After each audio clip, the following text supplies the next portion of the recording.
Actually James Scott की last year death हुई थी, और ये पॉलिटिकल साइंटिस्ट भी हैं और एथनोग्राफर भी है।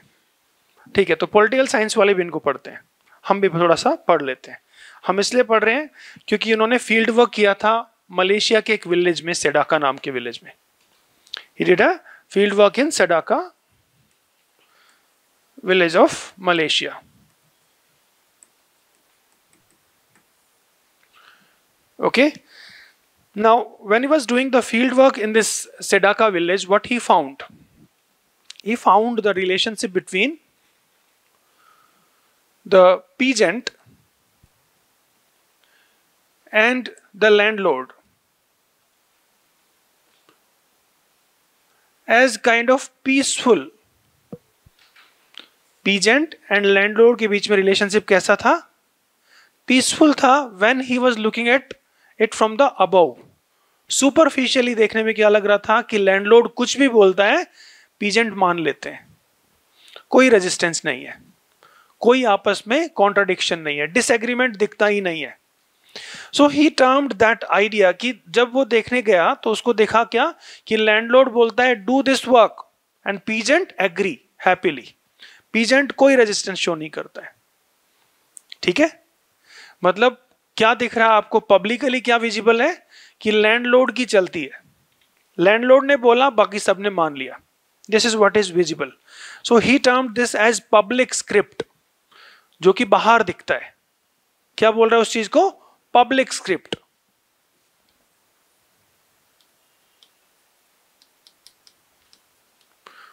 Public script means what is publicly visible, right? That means outside dimension of it. जैसे कि सभी लोगों को लगता है कि आप सब लोग आराम से बैठे हो, सिर्फ क्लास सुन रहे हो, बट इंटरनली किसी के दिमाग में कुछ और बातें भी चल सकती हैं, है ना? किसी को फोन में टेक्स्ट का इंतजार हो सकता है ना? कोई किसी को लगता है कि अभी जाके फोन पे बात करके आ जाऊं, हो सकता है ना? मतलब बट पब्लिकली बाहर से आके किसी को क्या लगेगा? That all of these are very serious kids, यही आईएएस बनेंगे, है ना? तो that is a public script. So उनको भी क्या दिखा? ये सेम चीज दिखी, and he says that that is public script. What is hidden underneath, it's also very important, right? That he found as a hidden script.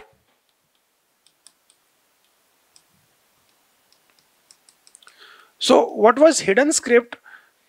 He says that these peasants, they showcase some kind of passive resistance, not direct confrontation, rather indirect confrontation without letting the landlord know. Landlord को openly resist नहीं करते हैं, but indirectly resist करते हैं। कैसे? जैसे कि landlord ने बोला कुछ काम करो, so they would do foot dragging, धीरे धीरे चलना, राइट? पांव को पीछे खींचना, फुट ड्रैगिंग कर रहे हैं, right? Suppose landlord ask them to do something, they would फे इग्नोरेंस। फेइंग इग्नोरेंस मींस, हाँ, जैसे मैं आपसे पूछूं do you know James Scott?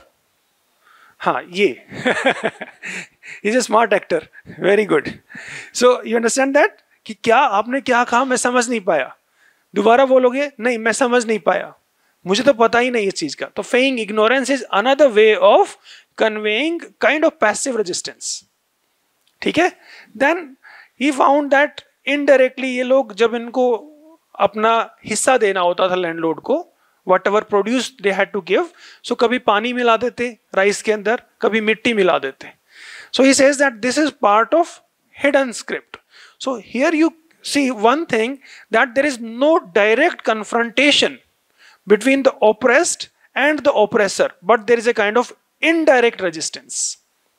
That means this work highlight a very interesting fact that people don't directly accept power. They sometimes do not directly contest it, but they do indirectly, contest. And in that indirect resistance, what happens? इनका frustration निकल जाता है। समझ में आ रहा है? इनका frustration निकल रहा है, और दैट इज हाउ सोसाइटी चल रही है। तो ये कहीं ना कहीं मार्क्स से इंस्पायर्ड भी है, जो कि कहता है कि एक रिबेलियन आएगा, बट मार्क्स के काम को बहुत आगे भी लेके जाता है कि कभी जरूरी नहीं कि डायरेक्ट ही कॉन्टेस्ट होगा, इनडायरेक्टली भी कंटेस्ट हो सकता है। कहते हैं ना, मार्क्स क्या कहता है कि एक दिन आएगा और रिवॉल्यूशन आएगा, कैपिटलिज्म खत्म हो जाएगा, सोशलिज्म आएगा, फिर कम्युनिज्म आएगा। That is marks idea, right. ये कहता है डायरेक्ट कन्फ्रंटेशन हो ही नहीं रहा है, इनडायरेक्ट कन्फ्रंटेशन हो रहा है। वो लड़ रहे ही नहीं है बट इनडायरेक्टली लड़ रहे हैं और डे टू डे लाइफ में लड़ रहे हैं, right. So how power relations are managed in this small village of Malaysia, that he explained very well, right. A similar kind of work on the power relations between men and women was done by another scholar, Ahiwa Ong. She studied the relation between men and women in a factory, in an electronic manufacturing unit in Malaysia. क्या हुआ, एक electronic manufacturing unit में बार बार कुछ औरतों में भूत आ जाते थे, ठीक है, कुछ औरतों में बार बार भूत आ जाते थे।